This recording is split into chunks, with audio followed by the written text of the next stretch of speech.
Hello, I'm Pramod Kulkarni.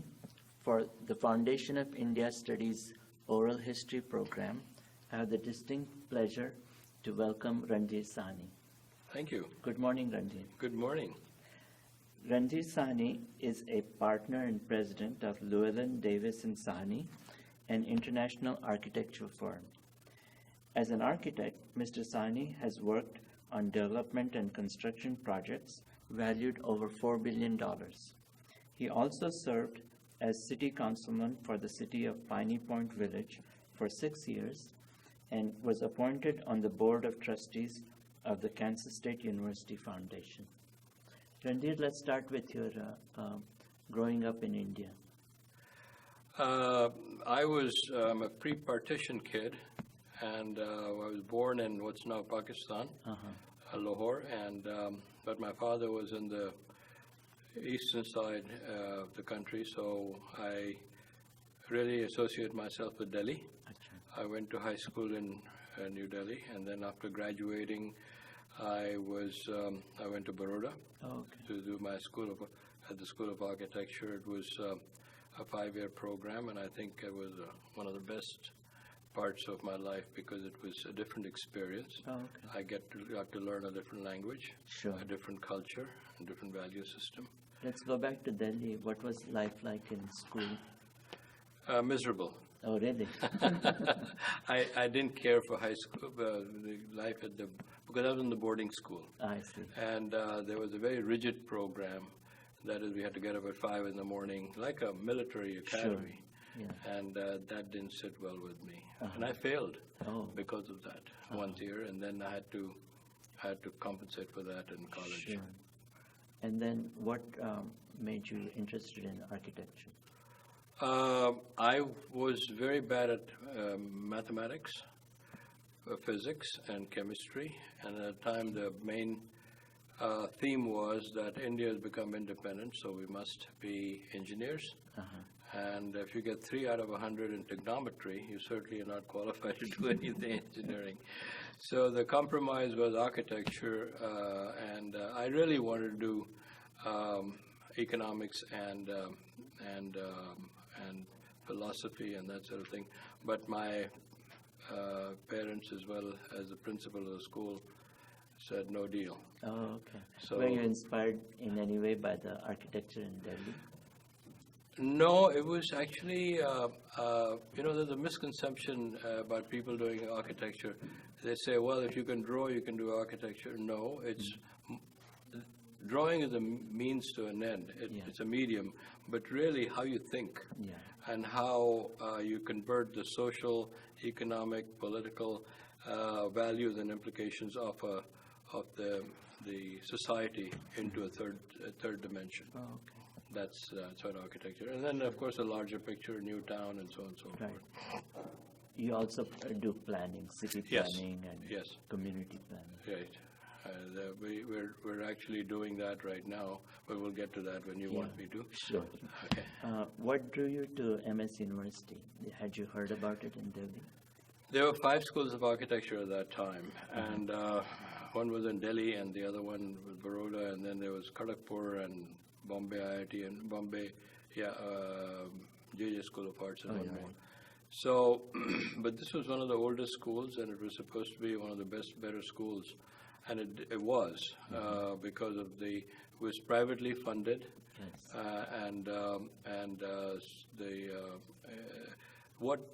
when I went for the interview, Pramod, when I got to the city, I got there at 3 in the morning. I was driven to somebody's house I was a guest there, and we were driven through Raj Mahal Road, and I saw the palace and I saw the school building. It was very impressive. Architecture was Indo-French. Yes. And so it was I said, well, and the tree-lined streets, and they had a sense of scale, and that convinced me. Oh, okay. And what was life like in Gujarat? That's quite a change from Delhi. Yes, they said, they would say that you're a Punjabi, so you should go back. Really? Yeah, they said, you don't belong here, and I had to kind of ask why. So, but people were very friendly. Sure. The thing that stands out in my mind is that people who you can be sitting next to a millionaire and next to a pauper, and you can't make out the difference. Very humble people. Sure. And very respectful. Very. So that. After graduation, did you work in India? No, I worked every year from first year of college. This was an exception. People didn't work at that time, but I was lucky. And the project I worked on was IIT Kanpur. Oh, really? Yeah, it was being developed, and the firm I worked for had the contract, and every year I worked on different phases. Different phases, library, housing, labs, etc. It's a 1,200-acre campus. Oh, wow. So it was a very good learning experience. And what sparked your interest in coming to the United States? United States, in 1965, my family immigrated. So I was the last one left over there, and so my brother came here in 61, and my parents came in 65, and so in 66 I landed here, and I went straight to college, Kansas State University, for my master's in architecture. Yes. There again, I was told, go back. Really? So I had that experience. It didn't matter. Yeah. So how did you happen to come to Houston? Well, after graduating, I found a job in Indianapolis, and I was working there. But during my first master's degree, I was not too terribly convinced that I had enough understanding of how cities are formed and how the components are formed. So I applied for another master's degree, this time in urban design, to Harvard, to Cornell, to University of Michigan, and Rice. University of Michigan was interested, but they wanted me to do a PhD, and I didn't want to be a professor. So Harvard said, you can come, but no money because you just bought a new car. Rice sounded attractive, so I was going home for a week, so I said, let me take a detour from Indianapolis to Denver, and I came by Houston and went to the college. Not very smart. I just went there, and I went up to the School of Architecture, and I went upstairs. There was a gentleman walking out for lunch, and I said, can you direct me to the dean's office? He said, that's me. Good old Jack Mitchell said, come on, sit down, and he asked me. I said, look, I'd like to come. You've admitted me, but I need tuition waiver this year and support next year. So he says, where can I reach you? There were no cell phones then. So I had to give my parents' number, and next thing I know, when I get there, my dad says, you've been admitted. Wonderful. So that's how I got here on September 4th, 1969. But 15 days after Armstrong landed on the moon. Oh, wow. So that's the story. Maybe one day you can design a facility on the moon. We're working on the spaceport right now. Oh, really? In Houston. Yes, that's right. So. Okay. And then how was urban design curriculum? It was very good because we had 10 students, and one from Australia, one from Chile, I was from India, and there was one from Switzerland, and then 6 local students from Chicago, Tulane, and etc. It was a very mixed and very good group. We and one black, very smart person, and we had a terrific time understanding. And unlike Kansas State, I was asked what courses would I like to take, and I took entrepreneurs in Asia and so psychology, and so I had a great exposure of economics and so on and so forth, which was very helpful. And of course, Rice has more resources than a lot of schools. So just about everything you asked for is available. So it was a different experience. And then after graduation, did you start working in Houston? No, I went back to my firm in Indianapolis, and when I was leaving, they said, the Indy 500 is over, so what are you going back for? So I said, well, I have a job. But the challenge was not there. So I came back and in early 72 started working over here. And my first project was the balloon launching facility in Palestine, Texas. Oh, wow. So that was interesting because that's where the world's best source of helium is. So, and that time satellites were not prevalent, so they used to use the balloons to test the atmosphere and so on and so forth. Air monitoring. Yeah. Things like that. So then I worked over there for this company and moved over to CRS, Cordell Rowlett Scott, which took me to all parts of the United States and to Africa, Nigeria, to Saudi Arabia, and I worked them for 5 years, and then the opportunity came up to shift to another international company, Llewellyn Davies Associates, and I came to work for them. We had no projects in Houston, and the goal was to have a few projects in Houston and be known here because at that time, Llewellyn Davies Associates was known as an English company. Yes. So it was difficult to find work, and I said, well, but I was named manager and then partner and a majority stockholder in 1980, and so it's 37th year of work. Wonderful. So that's what it is. What are some of the famous landmarks that you've designed? Well, we worked in both airports. We were very lucky to be involved in both airports. And if you go to the airport, you'll see the flags of G8 countries. Yes. We did that as a gesture of goodwill to the city of Houston, and it sits there today. And other projects is where the convention center is located. We located that. We're working on the other side now as to how that area should grow. Where we're sitting today, we worked on all campuses of Houston Community College, a $400 million program that we were involved in. And the last project is about to finish is the new plaza in front of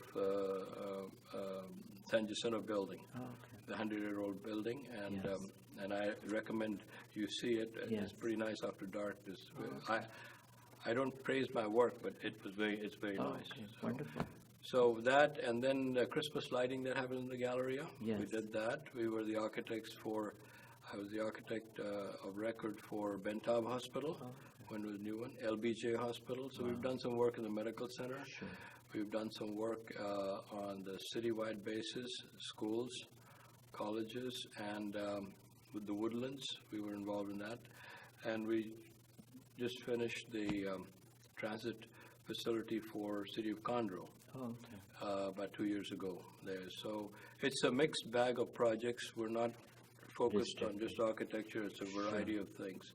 Two reasons. One, it's of interest. Secondly, the money moves from one area to the other. Right, yeah. So you have to go where the money is. Yeah, follow the money. Like downtown San Antonio, we didn't do the Alamo, but everything around it. But it's been a very rewarding experience. Okay, wonderful. And then I guess early in your work career, you also started your family. You started your family. Family, got married and I got married, or we got married in 1973, and we have two daughters. Yes. One is in New York. Both are New York. One lives in Scarsdale, the other in Brooklyn, and they're both in sales. I said architecture is not where you want to be because you've got to work 10, 12 hours, 15 hours a day and still don't get the rewards. And sometimes you don't even get paid. Yes. So they listen to me, and so that's where they are. Oh, okay. And then you also developed an interest in financial planning, and you offer that as a service. Yeah, Pramod, what happened there was in every project we worked on as an architect, everything is set. The budget is set. The quality is set, and then they say start designing.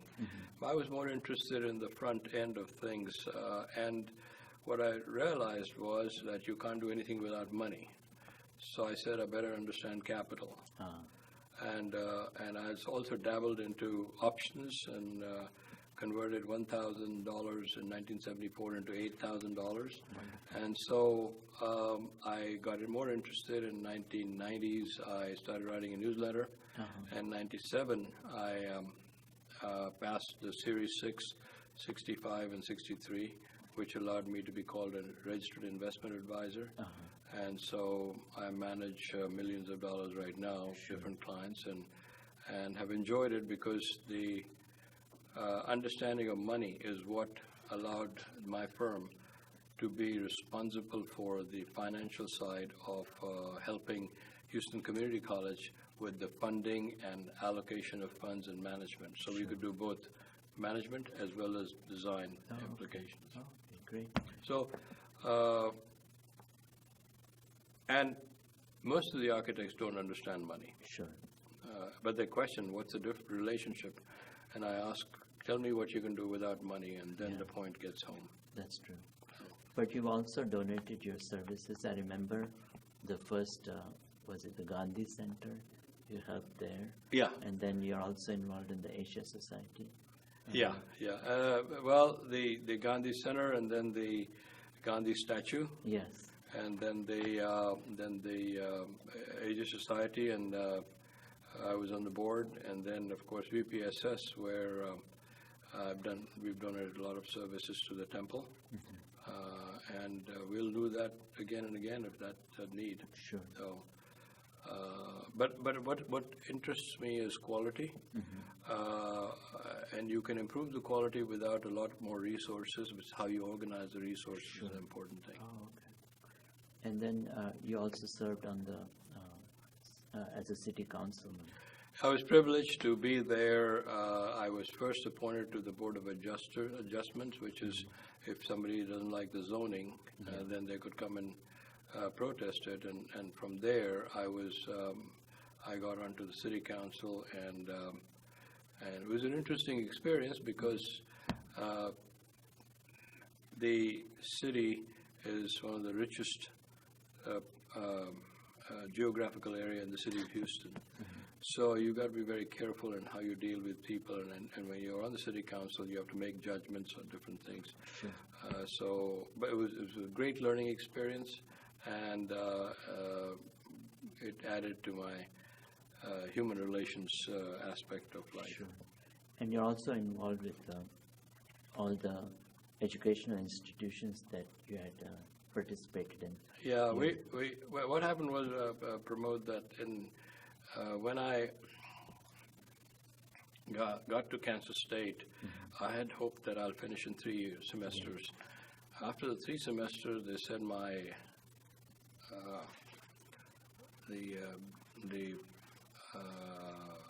thesis was not up to par. And so he said, you have to stay another semester. Really?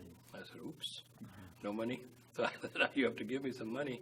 They gave me $800 or whatever for a semester, and I said, and similarly, Rice gave me a full fellowship, et cetera, et cetera. I returned that money. Sure.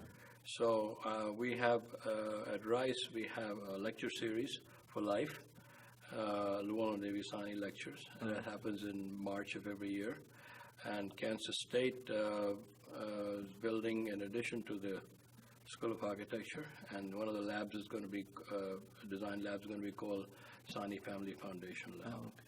So, and as a result, I was just appointed to the Board of Trustees of the foundation. Let's see what the challenges are there. I have no idea. I went to first meeting, which was very nice, and we got to see a ball game. Oh, okay. That's great. Did they win? Yes. As a matter of fact, the storm came through. They went through halfway, and they were 35-0 or something like that ahead. So wonderful. Kansas State is a good team. Yeah, not the way it was when I was there. Sure. So throughout your successful career, did you have any problems with discrimination or any obstacles as a first generation Indo-American? Yes and no.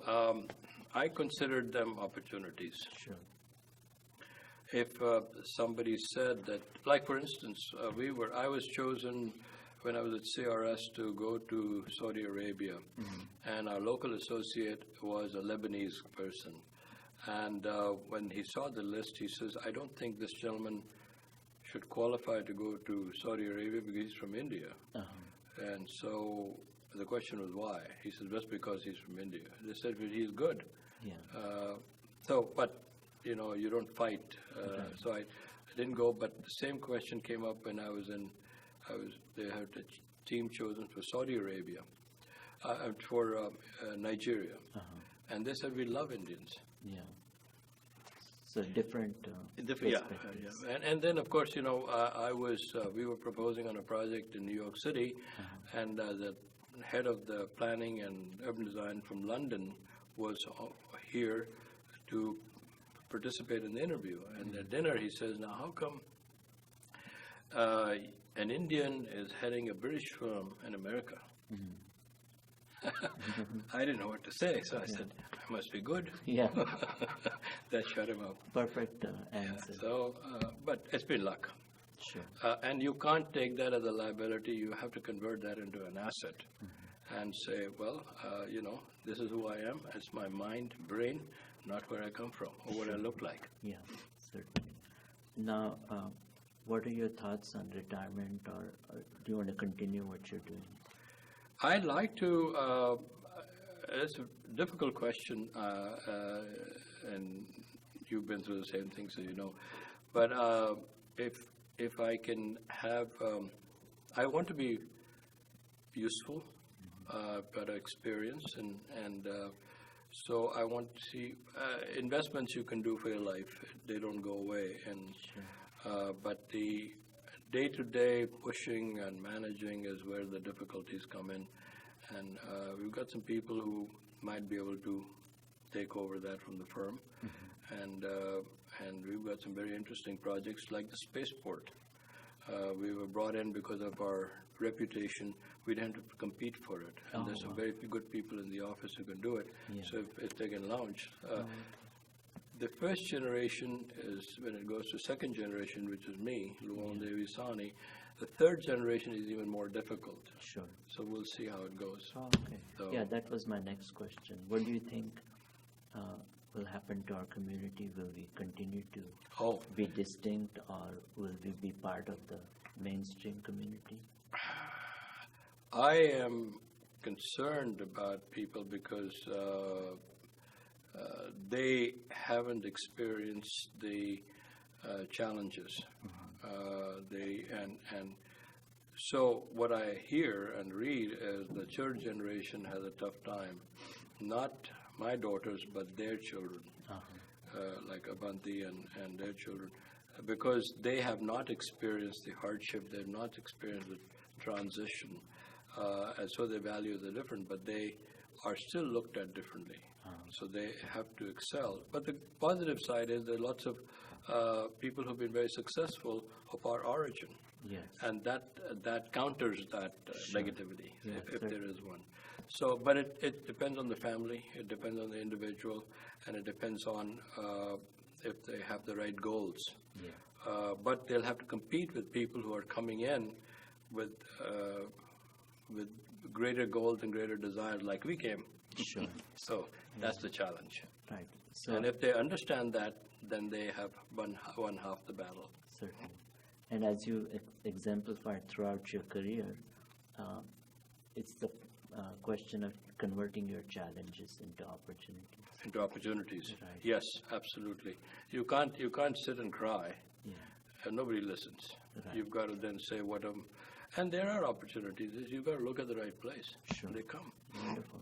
Well, thank you, Randhir. Thank you for the privilege of allowing me to come and be here in a building that we worked on, and it's always a pleasure to be where you've been. And I'm glad to see that there are a lot more people here than when we started. There were 1,800 students. I don't know how many there are now. Yes. But it's done well. It's the right location. Wonderful. Thank you.